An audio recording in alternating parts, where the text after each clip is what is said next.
5 సంవత్సరాల కాలం గిరుని తిరిగిపోతుంది, ఎక్కువ సమయం పట్టదు. అలాగే మన ఎమ్మెల్యేలందరికీ కూడా, పోటీ చేయని చోట్ల కూడా మన నాయకులందరికీ కూడా ఇది భవిష్యత్తు ఉన్న పార్టీ. అది మరి ఎంత బలంగా మనం చేయకపోతే దేశం మొత్తం మన వైపు చూసేలా చేసింది.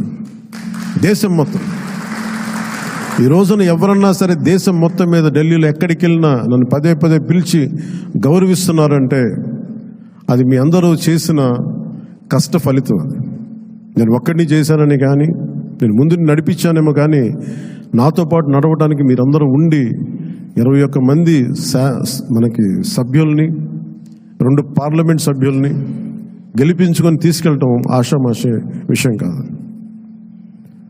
మన ఉదయ్ గారు కానీ, బాలశౌరి గారు కానీ మనం అడుగుతున్నారు, నెక్స్ట్ పార్లమెంట్ సెషన్స్ ఉన్నాయి, ఏం మాట్లాడాలి అంటే ఉదయ్ గారు కూడా చెప్పారు, మీరు ముందు అవగాహన చేసుకోండి, ఎలా మాట్లాడాలి, ఏం మాట్లాడాలి, ఈ సెషన్ అంతా అవగాహన చేసుకోండి. ఏదైనా కీలకమైన పరిస్థితులు అంశాలు ఉంటే సీనియర్ పార్లమెంటరీ బాలశౌరి గారు ఉన్నారు, ఆయన ముందుకు తీసుకెళ్తారు. ప్రధానమంత్రి గారితో కూడా చెప్పేటప్పుడు ఏం మాట్లాడాలని అడిగితే ఉదయ్ గారికి, బాలశౌరి గారికి ఒకటే చెప్పాను,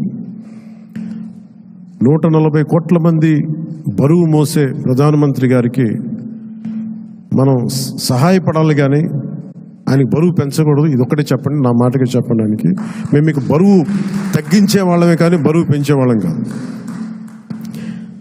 అందరూ అడుగుతూ ఉన్నారు, ఎందుకు వెళ్ళి మీరు ప్రధానమంత్రి గారిని కలవరు, వెంటనే కలవచ్చు కదా అంటే నాకు తెలుసు ఆయనకి, ఆయన గుండెల్లో స్థానం ఉన్న తర్వాత ఆయన పక్కన నిలబడాలండి. అది అవసరమైన మేరకు సరైన పరిస్థితులు వచ్చినప్పుడు ముందుకు తీసుకెళ్తాం, కలుస్తాం. అందుకే దశాబ్దం పాటు ఆయన కలవకపోయినా నేను ఎప్పుడు కూడా బాధ్యతలు మోసే ప్రతి ఒక్కరికి కూడా నేను అండగా ఉండాలని కోరుకునేవాడిని. బరువు పెట్టకూడదు వాళ్ళకి అని, కనీసం కూర్చోబెట్టి ఒక ఫోన్ కాల్ కూడా చేయను. ఎందుకంటే మీకు అవసరమైతే ఒకటే చెప్తాను, మీకు అవసరమైతే నేను ఎప్పుడు ఉంటాను, ఒక్క మాట చెప్పండి నాకు, నేను మీకు అండగా ఉంటానని చెప్తాను.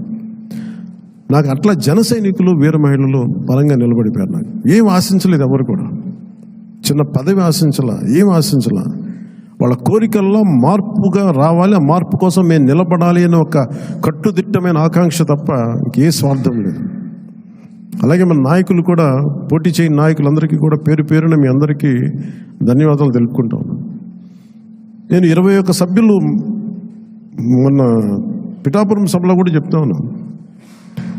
చిన్నప్పుడు మా టీచర్ చెప్తా ఉన్నారు, ఆయన బైబిల్లో ఎప్పుడన్నా నేను వెళ్ళే సిచ్యువేషన్కి వెళ్ళే టైంకి ఆవిడ ఏదో చదువుతూ ఉన్నారు, బైబిల్ చదువుతూ ఉన్నారు. ఆవిడ మాట్లాడాను, ఏదో ఒక రోజు వెళ్తే ఏదో చదువుతూ ఉంటే నన్ను పిలిచి, నువ్వు ఇది ఎన్రా నీకు మంచిది అని చెప్పారు. ఎందుకు చెప్పారు తెలియదు కానీ నిజంగా పనికి వచ్చింది నాకు. తను తగ్గించుకున్నవాడు హెచ్చింపబడును, నీకు మంచిది అవుతురా నీకు. ఆ మాట ఏంటి నేను ఎప్పుడు అనుకునేవాడిని, అంటే మనం ఎంత సాధించినా తగ్గి ఉండడం చాలా అవసరం.